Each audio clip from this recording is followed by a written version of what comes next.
Alrighty, so we again have carbon and hydrogen. camera issue, but it's normal. Alrighty, so Really? 16, is that alright? probably Just gonna like drink some lox? Drink some lox and not of the bagel variety? Alrighty, so we again Hydrogen. camera issue. Alright, so what I did is I filtered down to label the API ready for review, and I filtered the milestone to 1. So we have something that is not insane. I guess you should probably do the span one. That one we will discuss in the second round, and then there's Jeremy's RFC thingy. Alright, let's start with this one here. Let's talk about that, Christoph, because I think you're the one. Yeah, so sure, Ian was doing the PR. This PR, API as it is, has been approved. Yeah, this API has been approved as written here, and then Ian or Ason Ian was doing the PR, and somebody made a comment that if we made it an instance method, it would be much easier to use. And the reason for it is that one of the parameters, there are two type parameters. One can be inferred, one cannot. Our languages don't allow you to basically carry the inference of type parameters. Therefore, even though one can be inferred, you always the instance method, you would just say, you know, byte span, try-cast, char, because the second type parameter cannot be, of course, inferred, and you're done. Well, in fact, it can probably be inferred because you have an output parameter. That is the span to 2. Yeah, so everything can be inferred if you pass in as an output span. So the change is basically to just make them instance methods instead of static methods. Okay. Don't we have other cases in the framework where you have to specify the type parameter even though theoretically it can be inferred, such as on the unsafe class and some of the methods on the system enumerable, or system with enumerable? You have to specify unsafe class. Do you? Yep. If you're unsafe class, for instance, you have to specify the parameter even though the parameter is off. That's possible. But I think there are some methods in Blink that do the same thing. Should the same apply to the cast API, not just try cast? Is cast just 2? What's the signature of cast? I think it's both. It's the same. Yeah. Well, good point. Awesome. More work for you. Does it live? I mean, like, you and Jan have been trying to keep instance methods up. Well, but the argument was, if there's no reason to make a method an instance method, then we should have it as an extension, because it helps AOT compilers. I don't think Jan minds. Yeah, there is no regular cast. He actually was on this email thread and he didn't It's in PR. Okay. push back. It's in PR right now. Okay. I mean, So like, you got API approved. So we are basically try-cast and cast now? Yeah, I think honestly it makes no sense to me just do it for try-cast. I mean, whatever we do for try-cast, we should do the same thing for cast. yeah. Like, we're very weighted there in different things. So But you can't infer the out parameter for cast. Well, it's the same as try-cast, right? Like Does it So I know does it return a bool or does it return the? What further return? well, the problem is that you basically right now as an extension you have T in and you have T out. And if you make it an instance method, the T in is the one you're already on, so you can infer part of the type. Well, you can infer the other one too, because it's an out parameter. Yeah. Everything can be inferred the moment you make it into an instance. Yeah, but if you have cast, right, the one where you don't have an out argument, you still don't want to specify. So what is the signature of cast? Because I don't even. yeah, I figure out. Because first, we don't have cast, we have S bytes. Yes. Do we even have does cast? cast or does It's generic in inference apply to What? It's in PR. That's what Ian submitted. You submitted try cast. What's a cast? Really? Yes, sir. I thought he removed cast. But No, because he said he wrote try-cast in terms of cast. Oh, We were yeah. confused because we expected I it to think be the it's other way. okay. I understand. No. So actually, yeah, I now know. Cast is. It's basically if you're sure that your data is aligned, you can just call cast on unsafe. Yeah. So it's not span specific, is what you're saying. I see. It's not on. Well, then I don't care. Well, it's probably span specific, but it's an unsafe operation. We shouldn't make it into an instance method that just shows up. Right. Fine with unsafe. Maybe Yeah. It's a memory marshal. Yeah. Exactly. So just these instances and we are golden. So question about this one though. Span of T can take T as a reference type, but this only supports primitive types like struct. Yeah. So if you try to do a span of T, which is like string to an int, should we throw? Because previously the type constraint would protect you from even calling. We still have a type constraint. Not on the span of T. No, but this try-cast, you can't pass a span of string in there because of the type of string there. The T No, from no. constraint is gone now. The T from constraint is all over there, right? That seems wrong. So, I mean, you could just return false. It's going to tell you cast would fail. Mm-hmm. Yeah, I would not throw it. That would be weird, right? It's the same as if you're underlying. Well, don't you fail right now for when T is reference or contains references? You can't. What happens if the type constraint is not met? Yeah, but I mean, at runtime, don't you fail anyway? Yeah, we do. Because we only have a constraint that the T from and T2 abstracts, but they can have a field that is a reference type and then it's not going to work, it's going to just throw. Yeah. So you may as well add a constraint. Okay. Which, by the way, this try method, it's a good point. Probably it shouldn't throw. It basically is a method, Which is this from cannot be cast. Yeah, cannot be cast. Incompatible cast types. So.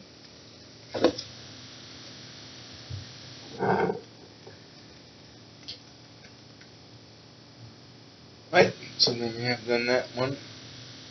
Oh, along those lines, can you have an in or an out generic constraint on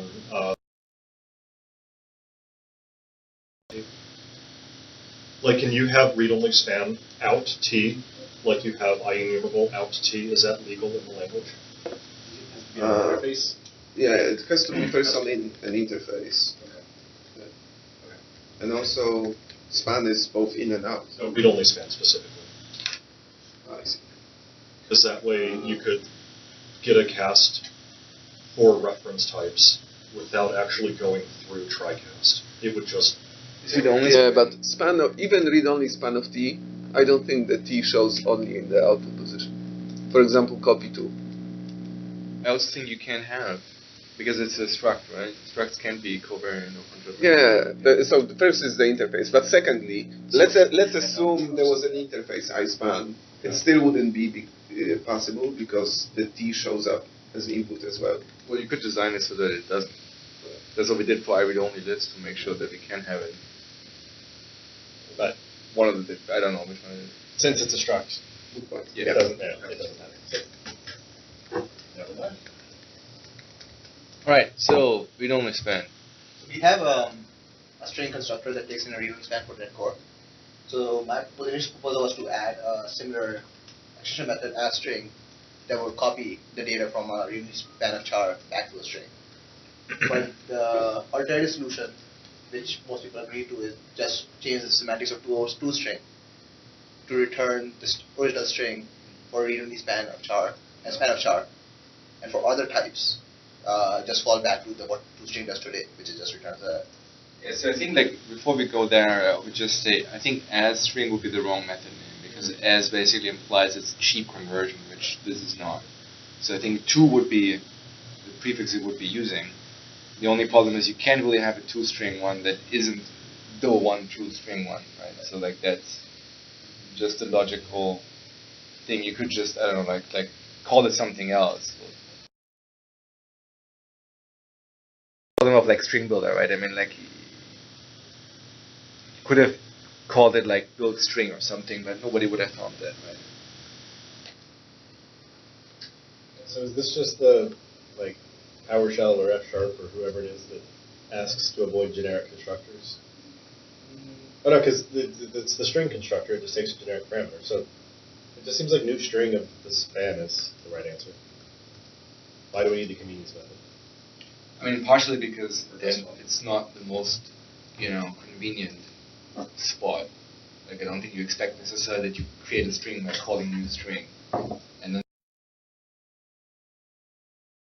string, right?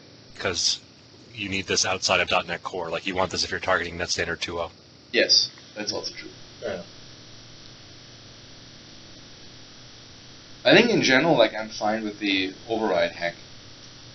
Yeah, the only thing that makes I would say I would love this method, if not for span of char, it's such a beautiful output, and then for other spans, it's so ugly. And if it makes it into a framework, we will never add any other types as being special cased. I mean, you can still have a sensible output for the other ones. So I was thinking at some point what we could do is add an extension method to span of byte that takes an encoder. And you can say toString pass encoder, and then it will just do this for an arbitrary span of bytes of anything. Reasonable to me. Okay, but that doesn't help you with the char. Well, then the toString on specialized for span of char would kind of be redundant, but maybe that's okay. Well, it wouldn't be redundant if you still want to support the this in implied encoding, right? Yeah, and also for other spans, I think it's fine. For other spans, like span of full encoder wouldn't hurt you either. Right. I think we still need toString implementation that just gives you So number of items. Span of char and read only span of char, toString, and then add a extension method which is read only span of bytes with an encoder. But that one I would not maybe do now. I don't know. Would we have done the same thing for char array to have toString actually return a string rather than just system.char brackets? If it was 1999, yes. Seriously, would we have actually done the same thing? No, because in 1999 I just added a constructor to string and it hadn't shipped yet, so it was fine. We weren't trying to bolt things on the side. But I mean, why not change the behavior of char array.toString? Breaking change. Not for new versions of core. For core, but it is for desktop. And since the scenario that we're trying to solve right here is .NET Framework, I don't think we want to have like divergent behavior on core types at that level. Yeah, but I'm using it as an argument for like why special case one and not the other. Like it seems very strange. No, because I mean I would say that on read-only span of char, because given that you the way you use the API is effectively as a better string slicing, right? Yeah. So you don't do string slicing with char array because that would be pointless here. Basically allocate regardless, right? We just get the real string. So that's why I think it doesn't make much sense in char array. Okay. So, Asan, one more question about this toString. Will it work in the debugger? Yes. Are you sure? Yes. Yeah, Ian was testing that just recently. The debugger calls toString on as disabled. Well, the debugger doesn't call toString. It interprets IL inside toString, and it's been getting confused about span. So the Visual Studio team fixed that issue for the debugger display. Yeah, when it was it fixed? Proxy, not just a week ago. Last week? Yeah. So it's gonna ship in the. Okay. Yeah. So we in fact removed the debugger display string as well because the toString override gets used in here. Well, what are we doing for just span of arbitrary things? Yeah, like, do we have debugger proxies? Do we have debugger proxies? And it all works now. Debugging for span is now solved. Yeah. Woo! All right. Probably doesn't respect the hex human. Right. So then. It being unsafe, the toString method for span. String. We need to do whatever we need to do to make it work, right? Yeah. So like, why would it be unsafe? Like you have to mark it unsafe. for every He's going pointer. to use the word char star. Oh, well, mean, inside the method yeah. implementation. Yeah, But you're gonna do the right thing, so it's gonna be safe. Right. It's only an internal implementation piece. And so it doesn't exist in IL. Because you could just It's write a it C# without the keyword in the method signature and then declare an unsafe block at the root of the method. Alright. They do the exact same thing. So it'll be Right. So then, Are we going to remove the string constructor that we added?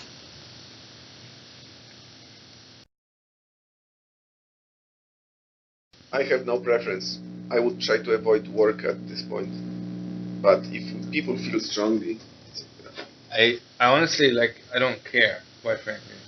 I think it's reasonable to have it sitting there next to the char star one so that if you are looking for it, you don't feel that you need to grab the address of the thing and you're just, oh, it took the span I was working with. Great. yeah, actually, it's a good point as well. I consider them equivalent. I don't. Indeed.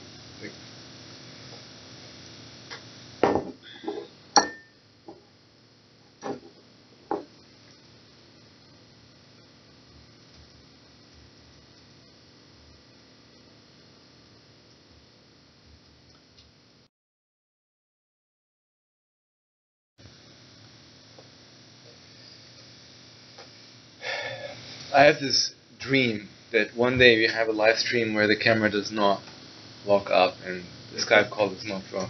You could get a computer that wasn't designed in Cupertino and So you say that, but we did a call with Tobe on Monday, and somebody probably used a ThinkPad and it had the exact same problem. Okay. So it's not my machine. Your dream will come true in 2020. That's for sure. Apparently that's what it is. I see. ADS You're being all the optimistic. airplanes will solve the problems. Okay. So you want to add 1 million crypto APIs that nobody understands? I think that looks good to me. Anybody? Any All right. concerns? It has RFC in the name, it's good. Wait, what about the capitalization of RFC? Can you zoom in a little bit? Yeah, that's I can do that. There's a type. There's a type called old. Seriously? Oh no, that's oid. Oh, wait. Oh, okay. Yeah, zooming would help.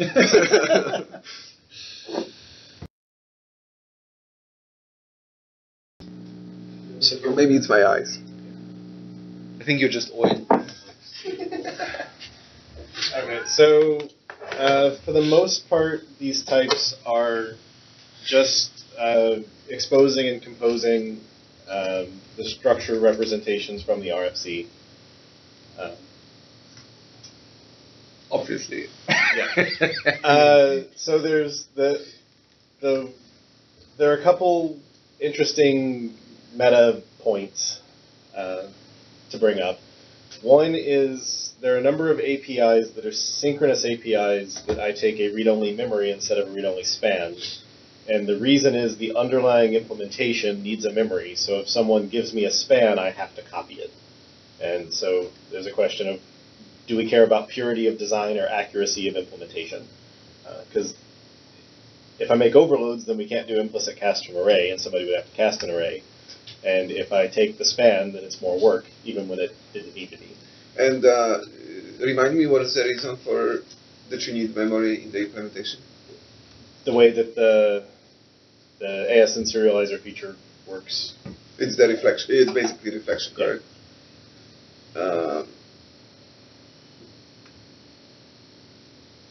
Yeah. Okay. Yeah, we talked about this, but It also allows so me didn't we to... conclude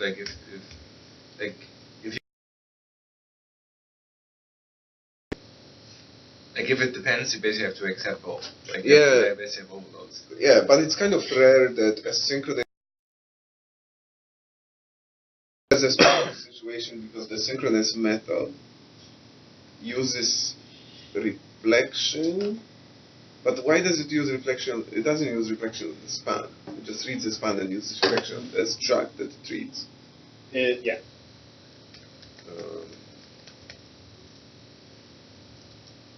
But since it walks things field by field, it needs to use field info.getValue and field info.setValue. Which means it gets boxed to an object. The struct. The struct's fields, yeah. Yeah, not the span. Right. But you can't have a struct field value, because that returns object.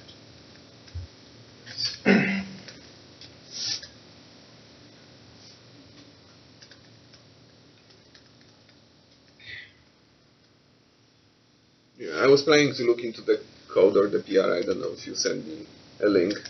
No, I have to say that I don't fully understand, but I trust, like, the limitations that you Well, you have. don't know RFC 3161? Yeah. One of you. I know that one. I know the 3160. That's right. Yeah, it's only from about 2004, so we're Yeah, I stopped We're getting reading caught up. about security.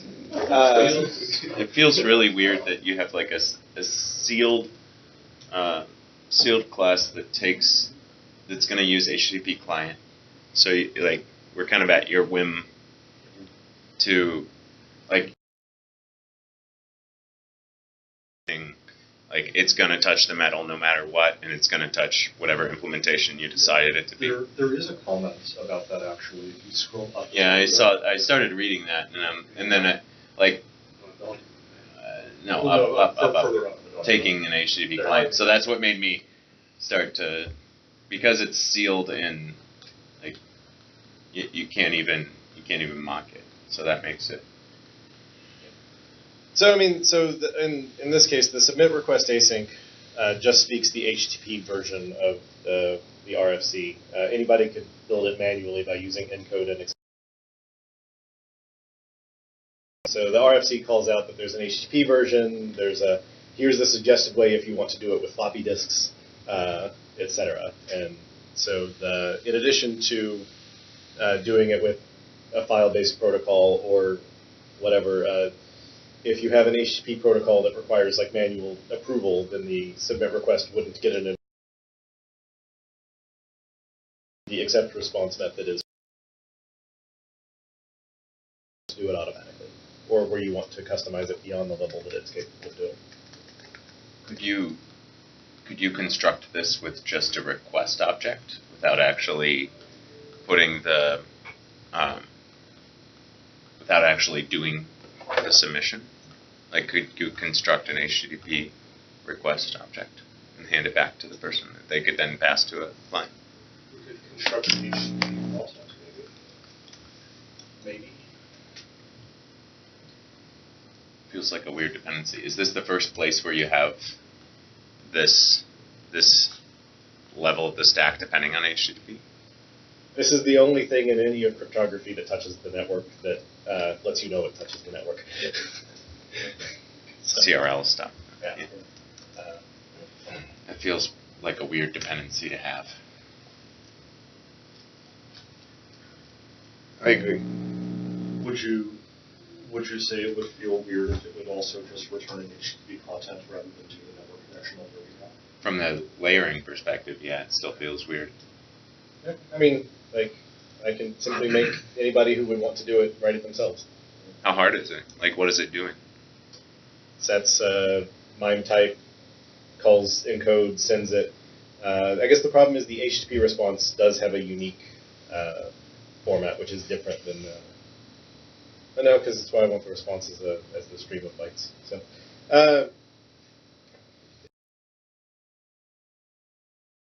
and making sure that the response has the right byte type. So Maybe a sample is a better place to communicate that. that's fine. If you look at the implementation of submit request, so I mean, if that's a concern, we could just tell people this is how you do it yourself. We could just sample it. So one question I have: why get message hash returns read-only memory as opposed to the non-copy or less copy, less allocation pattern where you take an input parameter and you write to it? Well, I mean, writing to it returns you a copy. I'm giving you my read-only memory version of this hash. Oh, you don't. Okay, I see. Should it return read-only span? I mean, it could, but if you need it to be heaped, now you have to copy it, and I have it as a thing that can be heaped. So, Correct. I mean, like this. The Again, advantage of a span is that. But like if you're returning a read-only span, like who controls the lifetime? It doesn't exit your method. Right? They would need to copy it if they wanted it to last longer. Yeah, but where's the backing? Oh, you're saying the caller passes in the original.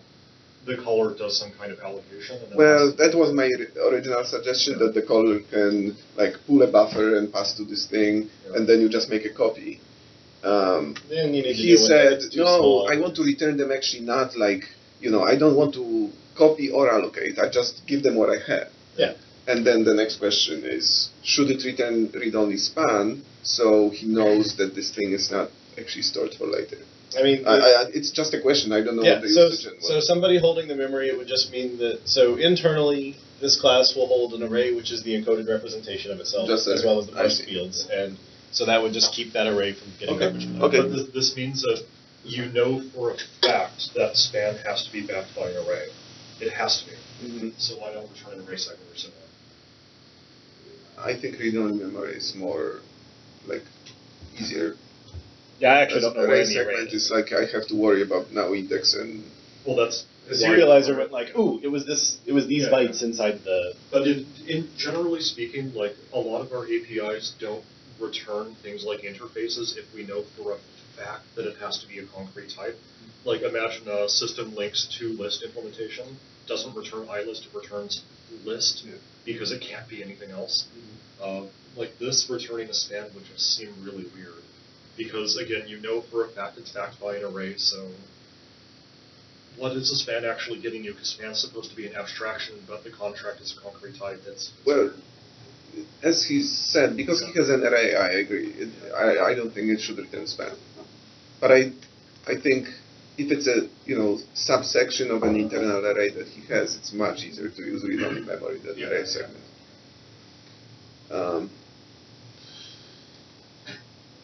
So you have an array. Yep. Since you said that there are some APIs where you pass in memory. Yep. How do you get an array? Since they pass to a memory? The memories that they pass get assigned to fields in a struct, and then I run that through a serializer, which will have made a copy of any data that it needed, and now I hold that array for the lifetime of the object. You make a copy during the deserialization. Well, serialized value, and if they give me the payload, I make a copy of the payload and hold that. So why encode returns byte array? Why not?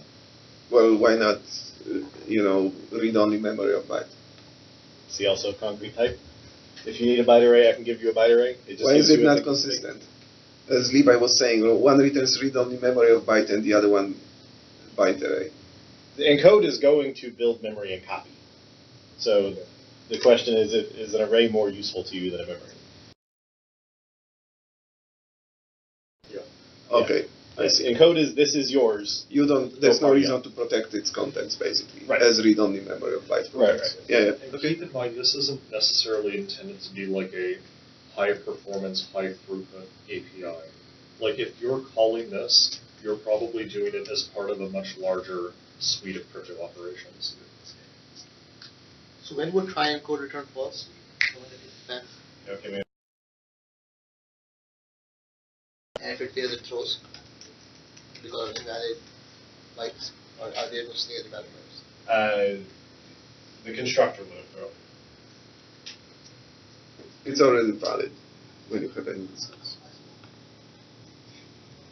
Or I guess the static go build one of these methods would have thrown.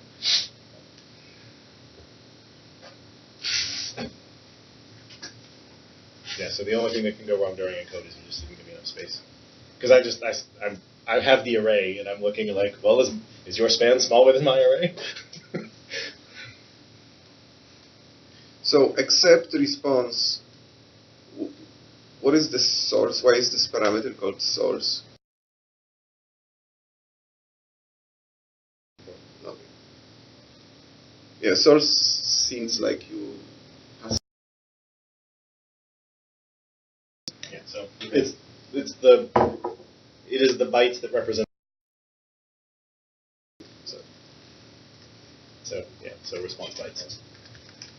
You're taking notes, Timo? I'm listening because I already know what the endpoint. So why do you have both accept response and try accept response? So accept response only succeeds on the golden path. Try accept response will tell you if it fails, it will tell you why it failed, and you can decide that you don't care and you want to move on with that error.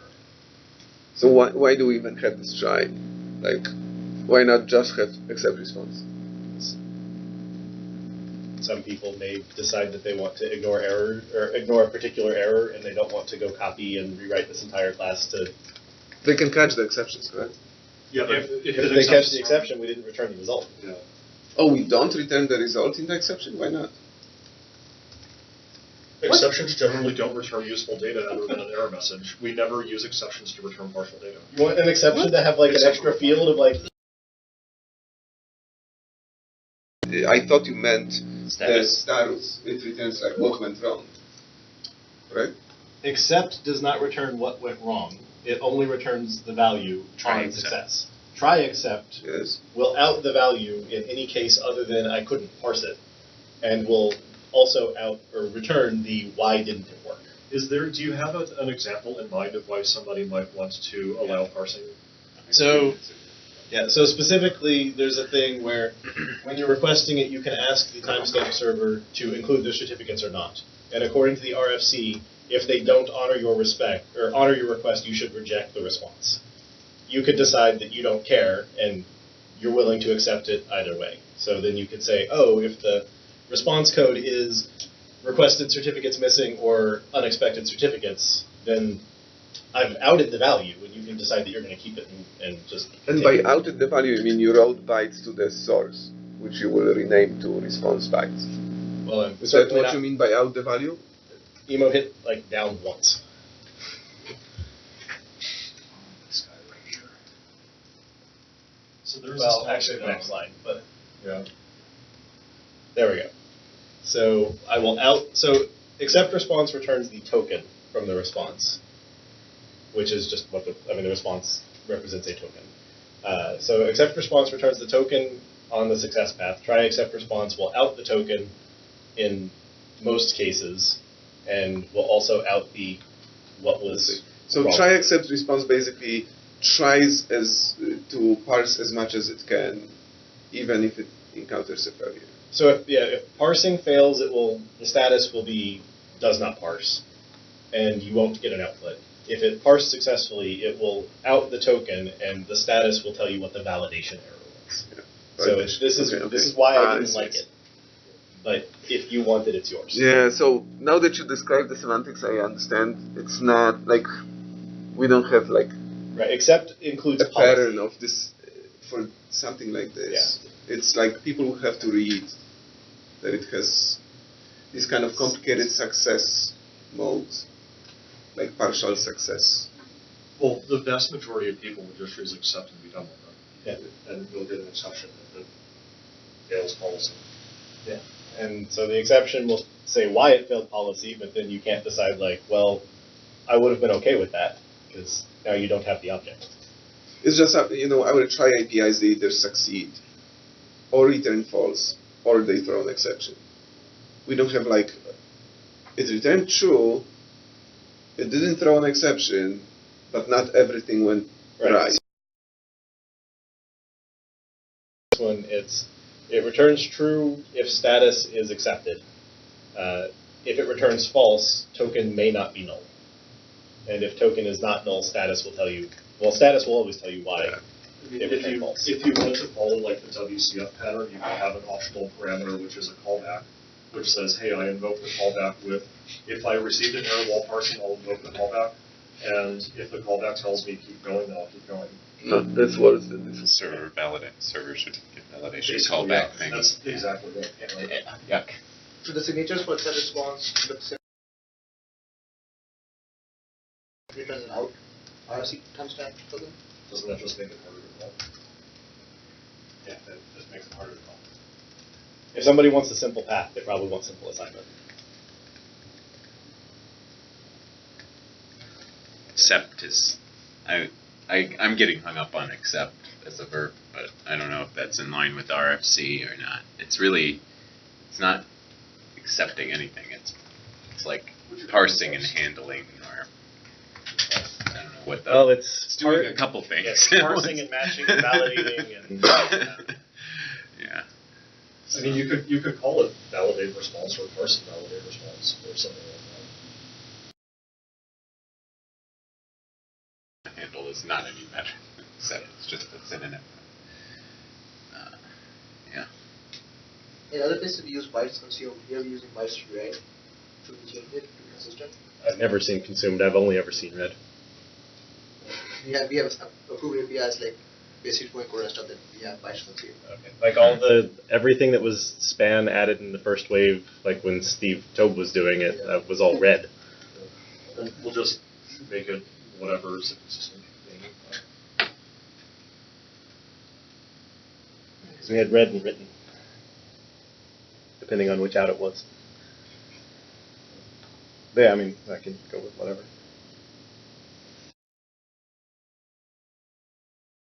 Well, when you parse and you encounter a space after a number, you read it, but you don't consume I like the cookies. it. I read the cookie. I didn't consume it. You consume them, but you don't digest them.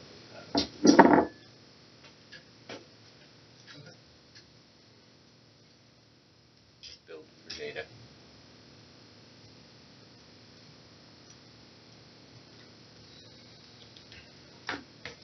Yeah, so build for data versus build for hash is where we get one of the span versus memory dichotomies of, because the data has to be hashed, I'm going to be allocating new data, so I can take a span. Create from. Yeah, that's what I was going to say. Create from seems more. Sort of. Create from data sounds to me like parse. And this isn't parsing, it's constructing. Yeah, that's what our create the methods do. Oh, well, They don't parse. Well, create from sounds like parse. No. Because it says from. If it's create or create with. Let's search for all create from. None of them parses. Okay, I'm just telling you my English response is create from sounds like parse. So I have some bytes. Create a thing from it. But I'm fine on whatever verb we want.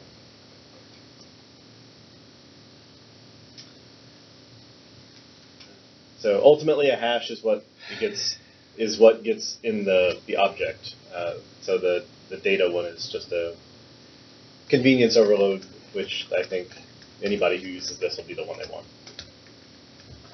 But the build for hash lets them, if they want to build one for a hash algorithm that .NET doesn't support, we can totally split it for them. So. What does build for hash do when it's taking in a hash? Like the first parameter is called hash. Yeah. So what does build for hash do? It builds the request object using the hash as the hash. So build for data hashes the data. Yeah. the actual request object only ever has the hash, not the full thing. So if you don't provide the hash, we have to hash it ourselves. Hash algorithm is the algorithm that we use to hash the data, not the algorithm that the timestamping server is expected to use, correct? It is the hash algorithm that was used to hash, or in the case of build for data, that will be used to hash data.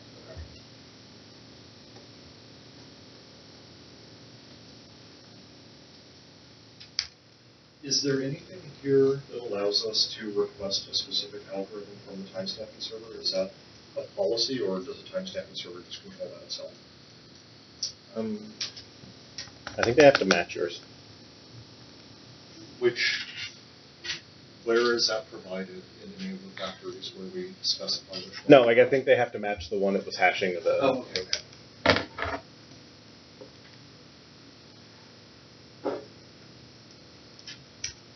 Oh, and that's why you have to pass a hash algorithm name for build the hash. Yeah.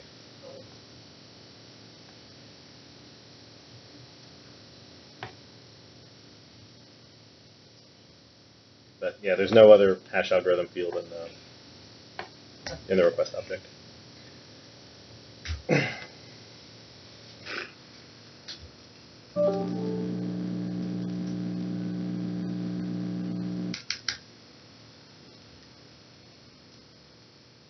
Did we make any major decisions so far?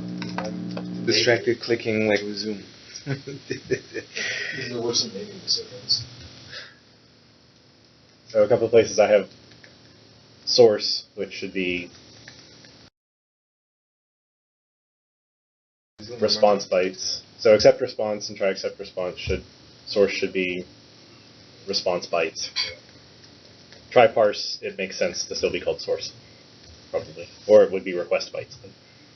And the dependency on web client. Oh, and then get rid of submit request async. So you said source would be bytes, or what was the other one? Accept bytes, or? And accept response And bytes consumed instead of bytes run to fit our other patterns. Is that right, Esther? I mean, do like I have to look into which one is. Maybe should be bytes consumed. We just need to figure out the other APIs call. Was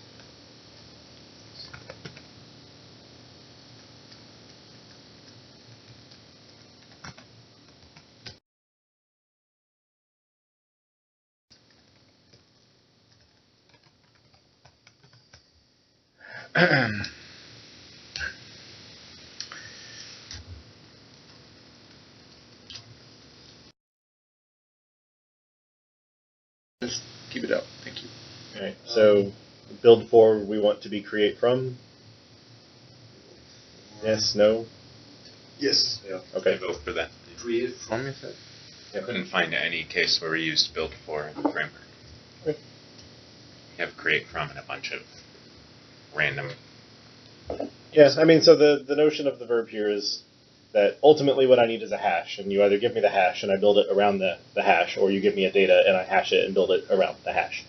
So it's So why the method that takes the hash needs the hash algorithm? because they have to pass it to the server. Because as Jeremy was saying, the server needs to match the same hash algorithm the client used. So the server needs a policy. Because this is one of the a bit confusing about what you just said. Like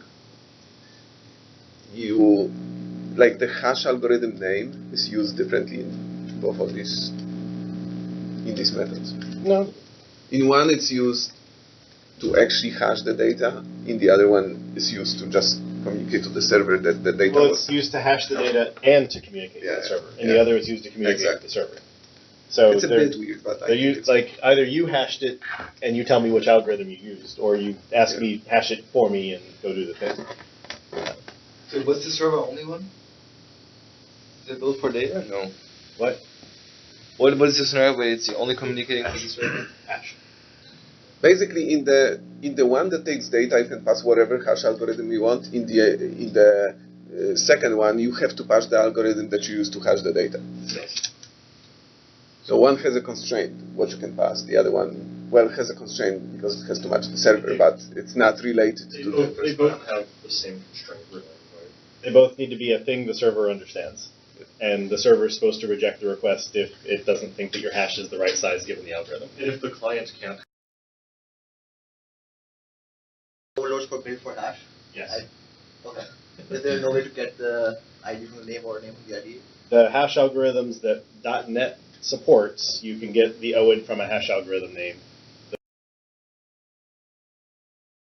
That's an extensibility to other platforms. Say that you'd use something like Bouncy Castle in order to get like SHA rehashing or something like that. There's no hash algorithm name. That ID just gets passed to the server. Yeah. So the OID is actually what gets passed to the server. The hash algorithm name is just that's the value that you probably had. The OID is an industry-wide understood thing. Yeah, but no one other than me knows any OIDs for anything. So what is it, like a boot or an int, or what is it like a... It is a dotted series of arbitrary length integers. I see.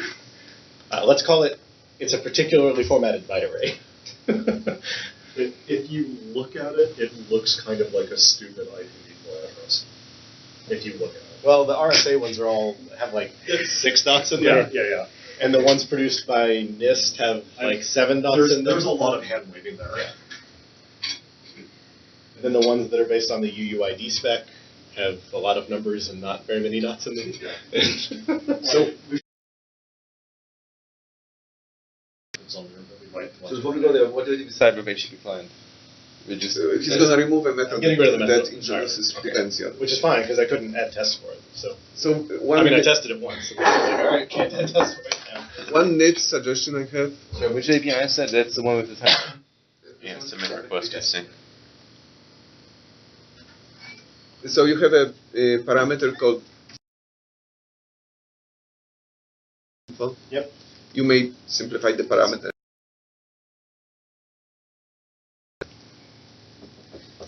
Like the info is just like a suffix that we added because we didn't want the type name to be just signer. No, actually, signer info is the name of the RFC. Really? Yes. Yeah. For that I don't method, understand why they use .NET's silly suffixes in RFCs. Well, because it's just info about the Didn't signer. we? Like, It's metadata for the signer. do we need an overload for that method that takes in OID as well? For the hash, You mean build for data? no, the other one, build for signer info, or build for signer. No, so build for signer info, I have to hash your data for you, so you need to tell me an algorithm that I can use. So the primitive is built for hash that takes an OID. Everything else is a convenience method to make it so that you don't need to go to oidinfo.com and look up what the OID for the thing that you're trying to do is. So, like in an ideal world, instead of passing us a hash algorithm name, you would just pass us a OID, and we would just know what to do with it. But the thing is, we can't always map an OID back to a hash algorithm if we don't support it. So if we just take the hash algorithm, we know for a fact we can support it, and then do the other way conversion. Just makes it a little easier for everyone. so try parse method on the token, we usually put the bytes consumed /read as the last parameter. Correct? Like our try parse on int. Destination, read consumed, or consumed written. I thought we had it as thingy, out thingy, about thingy, thingy, out thingy, about thingy. What? So read, out bytes read, or destination, out bytes written. I mean that the result, like the actual result, is the last one. Yeah, I thought that we had the read and written as adjacent to the source and destination. But, so I see. whatever our actual pattern is, move the parameters around. Alright. So, as signed CMS, does that allocate? No. Okay. That actually returns my inner signed CMS object, and then in the PR that I have, mutating it, like good luck. Inconsistent results will come back, and it's your fault. We still don't have that attribute which says, like, you, the caller, must look at the return value of this method to do it. Because I'm looking at, like, the verify and check certificate methods. Because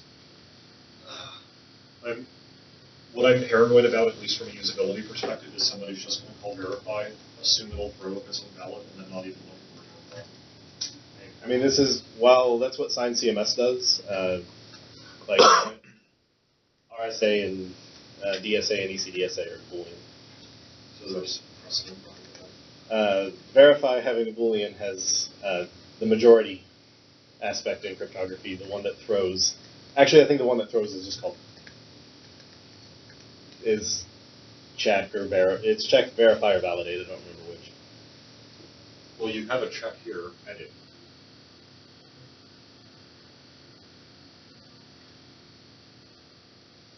That's something we can address in post. Does try parse need a read-only memory, or can we get away with that? The reader, the implementation will require memory. So if someone passes me a span, I have to allocate and copy.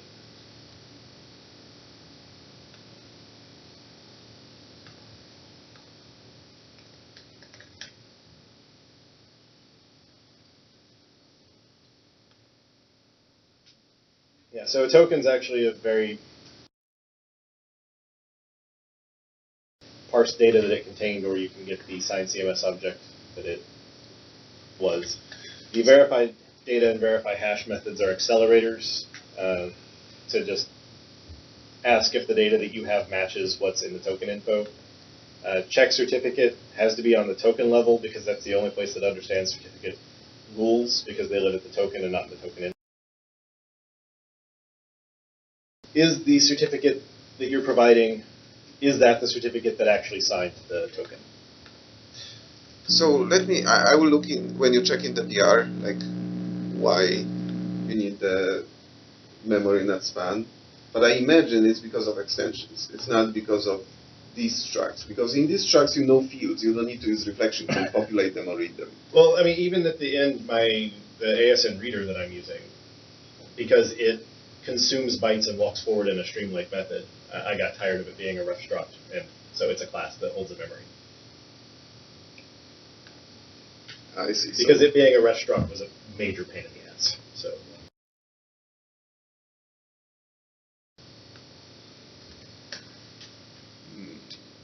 What happened to the ref struct that you want the compiler to tell you that you should pass around to this by ref?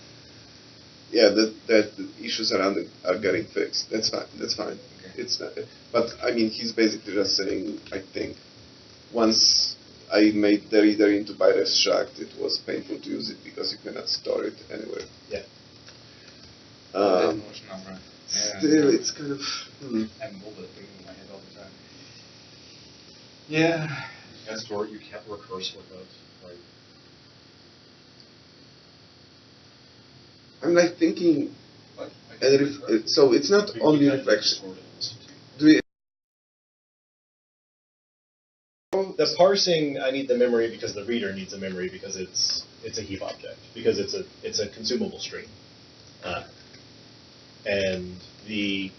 but the input fields, when it's just the pieces, I need memory because of reflection, because of the serializer. So, and basically we don't have time, don't want to get into the business of creating a reader that is not a class. That's what I started. And it was saying, you were saying, too painful? Given the way that the data is structured, it is unusable if it's static. Essentially, if it's just static, or if it's a ref struct. It was terrible. Because everything inside the ASM1 encoding is you're gonna dive in or you're gonna skip over, and like you're doing a bunch of weird walking. Effectively, sometimes it feels like you're walking backwards, and so you really want to just break all your stuff apart and not do it in one big method, and it got super duper ugly. When I changed it from span to memory, like everything got cleaner. You could now read what it was doing. It's fine. I'll look in the PR. Also, it's probably not that important. Yeah. What does is ordering do?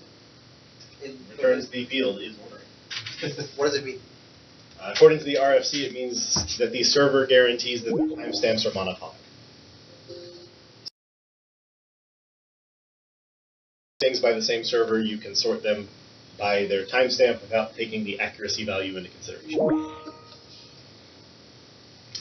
That is the definition in the RFC. As far as I know, every server uses false. Because no one's willing to guarantee a monotonic clock. Because it's either monotonic or accurate. Those are your two choices.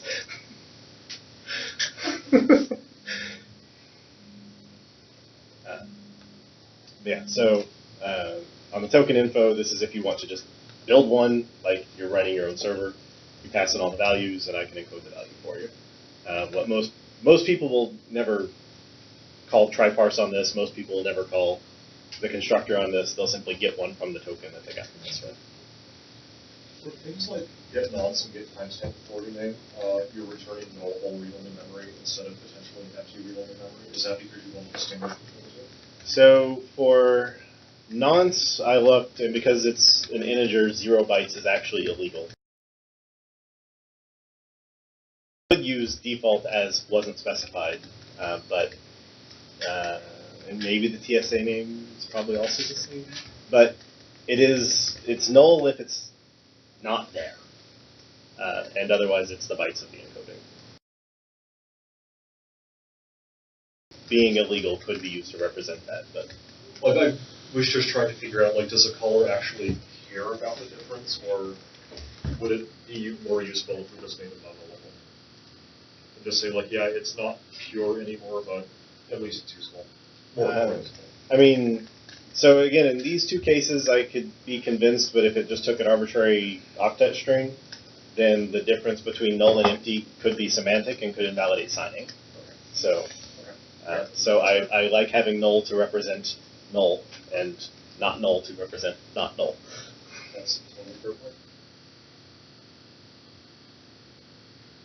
But again, I on these two, having recently looked at the spec, neither of them can have a legal 0-byte encoding, so that could be used as a disambiguator. What's TSA? Timestamp authority. TSA name is the value from the spec. We can make it real big here if we want to. Where do you see? I did make the get. I guess I did make the get method be get timestamp authority name, so I could make the input parameter be timestamp authority. Yeah, you should. I just wanted to make sure it has nothing to do with airport security. Well, it does. They've been the same spec, actually. Ask them for the right timestamp, they will give you an answer.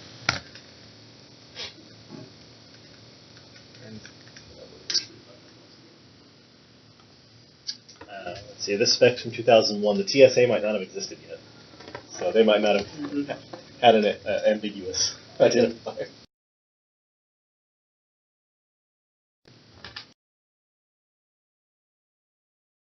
Spec.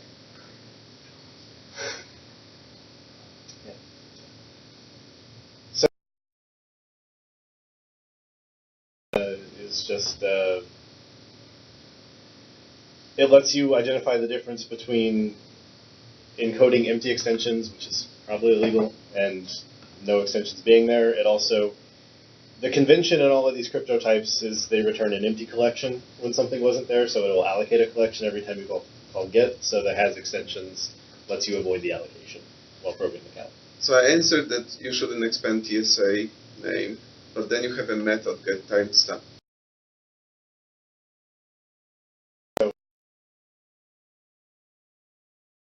So we said to rename the parameter. Okay.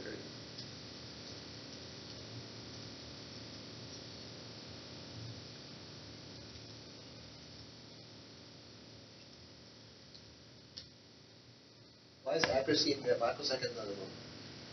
Because it's not required to be in the struct. So, because it is.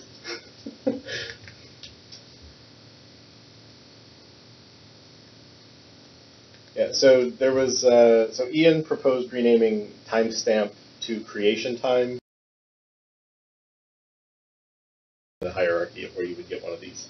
That you have an RFC 3161 timestamp token. From the timestamp token, you get a timestamp token info. From the timestamp token info, you get a timestamp.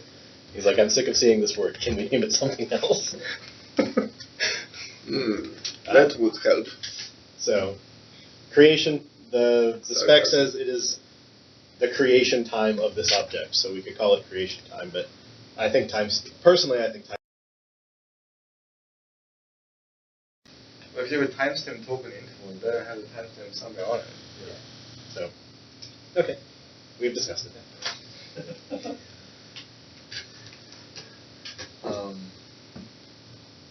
So Ben was just asking, like, we have no way to check whether memory or span is default. What do you mean by default? Like if the span points to nothing. You check this default? Yeah. There's Oh, it's empty, yeah. I don't think there's a default if that's not a check. So you cannot check whether the underlying pointer is not.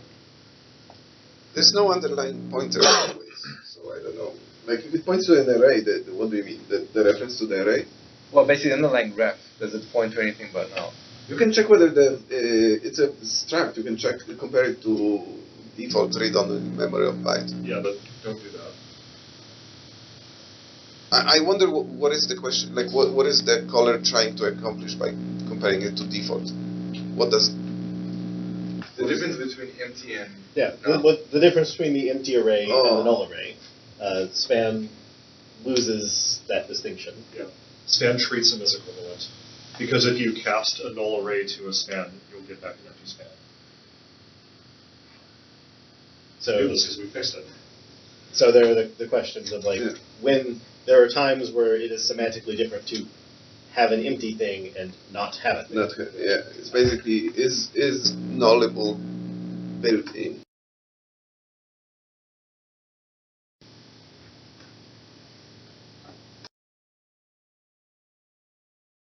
Explore, I don't know. Sorry, add what?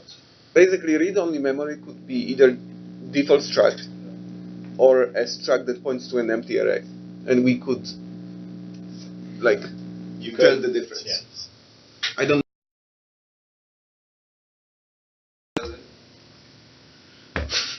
Immutable array is default and has is default or empty. Like imagine how you write code. Like immutable array, like one thing you do a lot in immutable APIs is you have a field of type immutable array and you want to know where they initialize it. And if you have a byred struct, like and you hold on to a span of t, you might want to say, oh, did I already initialize my span? Or did I, and it returned an empty, right? That's a different. So for memory we could do it. For span it would be a bit more tricky. So imagine that you have a span and it has an interior pointer, and length is 0. Right. Now, interior pointer that points to null would be considered default.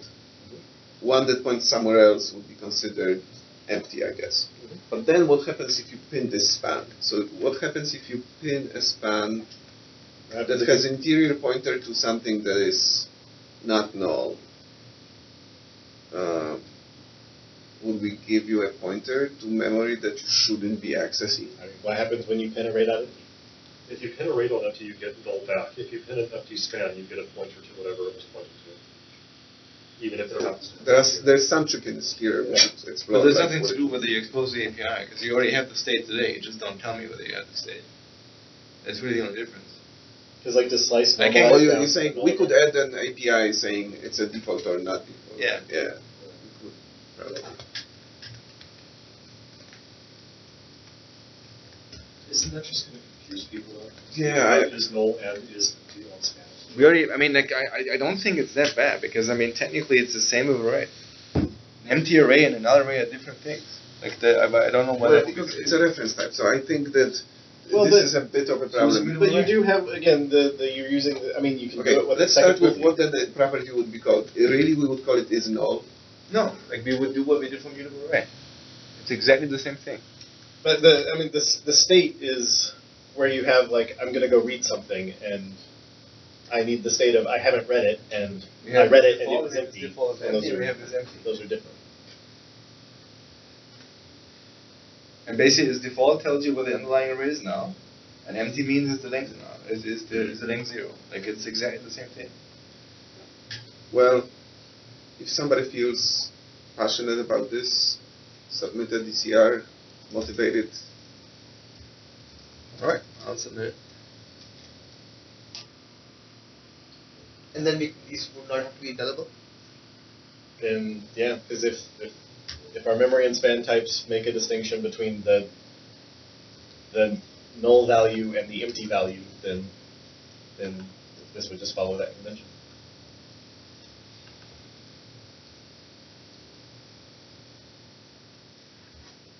Serialize it again. Because choice requires that things be nullable. So it requires things be nullable or they be memory, read-only memory. And how would we create default span? Span of T for equals default. Yeah. That's the way. Yeah, the zero, the all fields being 0 would be default / null. And we have span that pointing correct? to We the have empty array would go somewhere else. And span of empty returns Yes. default. Yeah, it would need to return a span over the empty array. Wait, span of T empty returns. I think default. It returns default, which means it'll be marked as is default. Yeah. So we need to change that. But there was a reason we changed it to use default, correct? I remember we changed this explicitly. I now forgot what the reason was. Anyway, let's find an issue and investigate it. What happens if I access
Semantics.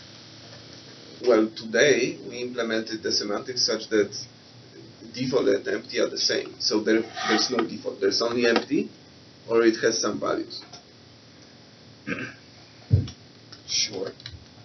So we basically got rid of null. So you don't have to worry about it. You don't have to check it. You know, like. Yeah. But sometimes it's important. Well, except you do get it, right? If I pin an empty, I would probably observe the difference. So that is not clear. We also had a discussion about this. I think Vladimir was arguing that we shouldn't. When you pin an empty one, you always get 0 address, something like this. I know. Because then if you make a mistake, I know it will just fail.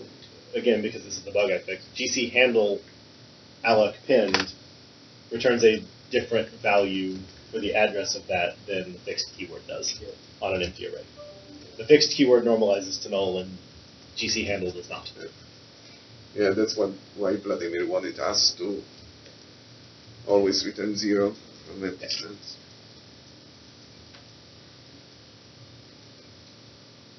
And I'm fine with that. So long we're somewhat consistent.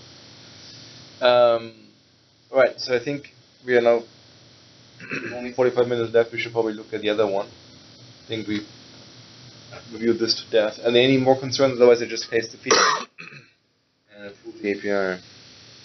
You know, so going back to the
I'm sure it's broken all the time.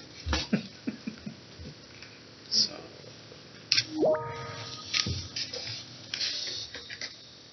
It might be read-only ref in some places.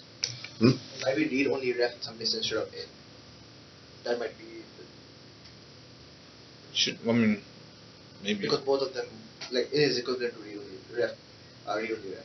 Read only ref is the so that's Shortcut. Yeah. I just haven't really seen the feature until it was mentioned to me a couple days ago. Alright, so finally we are having audio back. Hooray! Alright, so I'm not bothering to diff it because the diff is probably ginormous because we renamed a bunch of stuff, put stuff into sub namespaces, so the diff would not be super helpful. But last time we basically had a bunch of types that were sitting in system.io, we moved them to sub namespace enumeration. We renamed